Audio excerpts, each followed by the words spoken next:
Alright, this is an update to the First Amendment audit of the NSA. After I was released with the charges dropped, I decided to make a few phone calls to find out where the information as far as my fingerprints and photographs were. After I spoke with one of the individuals in the detention center, he stated that I was never arrested, I was just being detained. However, you can easily dispute that. So I decided to do a public records request on August 26 to find out where all that information is, and I will include that list.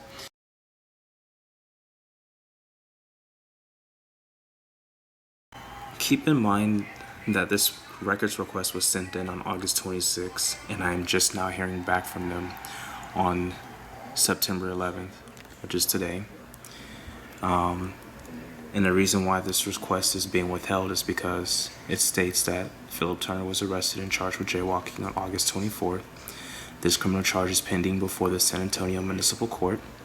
A second charge of failure to ID is under investigation. Originally, it was dismissed on August 24th, but today is the first time I'm ever hearing about pending criminal charges. However, there was a reason why, the DA dismissed this to beginning, and we're going to go ahead and jump into that. Now we're going to get into the list of charges. The first one is going to be crossing other than a crosswalk. Section 552.005, crossing at point other than a crosswalk.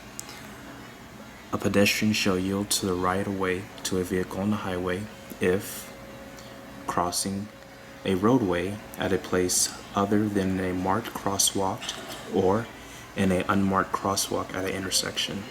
Fail to ID. So under this code, you're only allowed two options as far as to identify. If you're being detained, you can choose to give your information. It only becomes a crime if you give a false name. And two, if you are arrested, you have to give ID. Those are the only two circumstances as far as Texas Penal Code 3802. And now we're going to take a look into that incident that occurred. So this is a roadway where I crossed. And this is here where I noticed one of the Homeland Security guards or NSA security guards were watching me.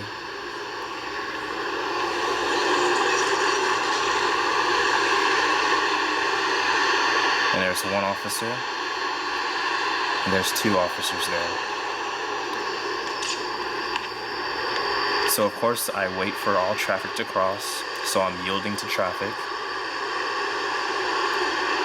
And as you see, one vehicle crosses, and as soon as that vehicle crosses, I walk across the street. And notice I'm walking, I don't have to run, I don't have to speed walk.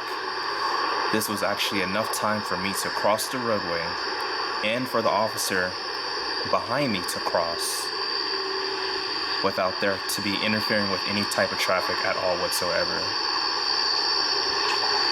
So as you see, the officer here crosses. It was enough time for both of us to cross, which is actually perfectly legal. Now at this point I'm being detained. I don't have to give my ID because I am not being arrested at all, so they can't charge me with failure to ID. They can try to pin that charge on me all they want to, but the state law trumps city ordinance, so they can try their best. However, I think this is just an attempt to prolong the release of documents that I requested. Mainly here, because keep in mind that I requested it on August 26th, and I'm just now hearing back from them on September 11th. So the requirements: within 10 business days of receiving the request for information, a government body must submit to the Attorney General, must ask for the Attorney General decision to state which exceptions apply to the information within 10 business days after receiving the request. To the requester, must provide written statement that the government body wishes to withhold the requested information and that government body has asked for an Attorney General decision. Must provide a copy of the governmental body's written communication to the Attorney General in which the government body asked for a decision. Okay, so we're going to jump back to the email that I was given by the city attorney. The date requested was August 26th, and today's date, September 11th, 2005. And we're going to jump here to the calendar. All right, so we're going to go here. So we're going to say 10 business days. So today was the 26th was when it was submitted. So 1, 2, 3, 4, 5, 6, 7. Monday was a Labor Day, so it was closed. 8, 9, 10. So their 10th and final day was Thursday, but I received a notice on the 11th.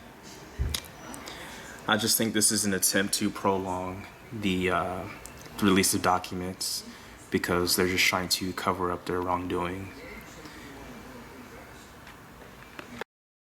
As you all know, I have created a GoFundMe account because I want to hold these government officials and public officials accountable for their actions. So I do want to take the time out to thank all those who have donated. And I have talked to at least 2 lawyers who are interested into my case.